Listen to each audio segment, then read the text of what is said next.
యాక్చువల్గా లోకేష్ గారు ముఖ్యమంత్రి అవుతారా, చంద్రబాబు నాయుడు గారు ఉప ప్రధాని అవుతారని రకరకాలుగా రూమర్స్ నడుస్తున్నాయి. యాక్చువల్గా లోకేష్ గారు ముఖ్యమంత్రిగా అవుతారా అంటే అవుతారు, కానీ ఎప్పుడు అనేది క్వశ్చన్ అనమాట. ఆయన సమర్థుడే, యువకుడు, పూర్తిగా చంద్రబాబు నాయుడు గారి దగ్గర అన్ని నేర్చుకుంటున్నాడు. రాజకీయం ఎలా చేయాలి, రాజకీయం కూడా చేయాలి. ఒక అభివృద్ధి చేస్తేనే సరిపోదన్నమాట. 2019లో తెలుగుదేశం గవర్నమెంట్ ఓడిపోవడానికి కారణం రాజకీయం చేయలేకపోయారు. అచ్చంగా అభివృద్ధి మీద ఉండిపోయి రాజకీయం కాన్సన్ట్రేట్ చేయకపోవడం వల్ల పార్టీ ఓడిపోయింది. ఇప్పుడు రాజకీయ చాణక్యుడు చంద్రబాబు నాయుడు గారు. లోకేష్ బాబుకి ముఖ్యమంత్రి అయ్యే లక్షణాలు ఉన్నాయి, కానీ ఇది సమయం కాదు. 2029 ఎలక్షన్స్ అయిపోయిన తర్వాత ఆంధ్రప్రదేశ్ అభివృద్ధి పదవిలో నడిచిన తర్వాత, పూర్తిగా ఈ ఉద్యోగ కల్పన జరిగిన తర్వాత, అమరావతి పూర్తి అయిపోయిన తర్వాత, పోలవరం పూర్తి అయిపోయిన తర్వాత, చంద్రబాబు నాయుడు గారు చేయాలనుకున్న పనులన్నీ చేసిన తర్వాత అప్పుడు లోకేష్ బాబు గారికి ప్రజల కోరిక మీద ఇస్తే ఇవ్వచ్చు. నెక్స్ట్ ఎలక్షన్స్ అయిపోయిన తర్వాత 2029 ఎలక్షన్స్లో కూటమి ప్రభుత్వం గెలిస్తే అప్పుడు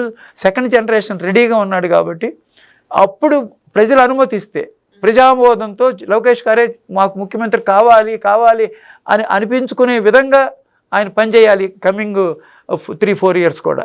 అప్పుడు ఆయనకి నిజంగా ప్రజామోదంతో ముఖ్యమంత్రి అయ్యాడు అనిపించుకుంటాడు అనమాట. Really he is suitable for chief minister, but not now.